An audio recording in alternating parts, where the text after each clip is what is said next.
This project was largely animated using Adobe Photoshop using the video timeline. Each frame was drawn by hand, with the first pass being a coloured sketch to rough in keyframes, and then the cleaner line art on a layer above. For some scenes, a reference was used to gain a better understanding of the angle and movement of the character to be animated. Some were filmed with a phone, others were found online. Each frame was coloured with a corresponding video group of layers underneath. For the background, the line art was duplicated and each set to different layer effects, including vivid light and hard light. The backgrounds were completed on multiple layers beneath and above the animation, separated by foreground and background elements. Textures were added to some sections, for example this rust. A flat image was copied and warped, then set to multiply with a very low opacity and set as a clipping mask to the layer beneath. Shading on the characters and backgrounds were constructed using layers set to clipping masks, with either multiply, overlay, or soft light layer effects selected and the opacity lowered. Shadows cast by the characters were added either by drawing them in by hand or by duplicating the animation, warping it, colouring it with a clipping mask, and cleaning up parts where it clipped with the character. For shots with camera movement, the character animation and background layers were exported separately in MOV and PNG files to support alpha channels for transparency.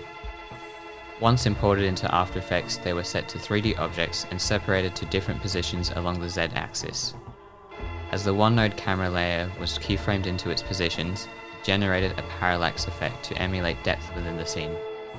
The velocity and influence of the keyframes were edited to change the speed and weight of the camera movements. This same method was also used to create the camera shake effect. Change in focus depth was also done with keyframes under the camera layer. Static elements such as this floating symbol were composited on top of the animation, once again using keyframes to set its position, scale, and orientation in accordance to the character it follows. Rain was added using the CC Rainfall preset in After Effects. Multiple layers of this simulation were used and altered to generate distant, mid-range, and close-up raindrops with different cutoff positions and alterations to the depth, speed, wind, and other sliders. Masks were also used to cut out some sections of the rain using the pen tool. Short live-action segments were filmed using a Canon camera and edited in Premiere Pro. 3D models of killer whales were created in Blender from flat planes that were extruded and added to, with an adjustment factor that allowed one side to be mirrored across the x-axis. Both sides were adjoined, small misalignments corrected, and additional planes were added where necessary.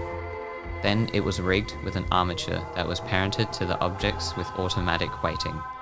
It was animated in pose mode by moving each bone to set positions and locking their scale and rotation for each keyframe, which Blender then created tweens for. The final animation was a looped cycle. The model was textured using UV mapping.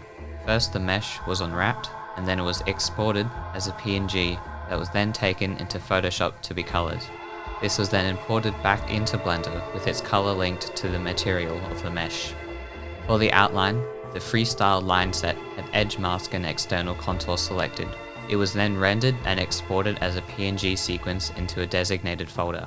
The frames were imported into After Effects by ticking the PNG sequence.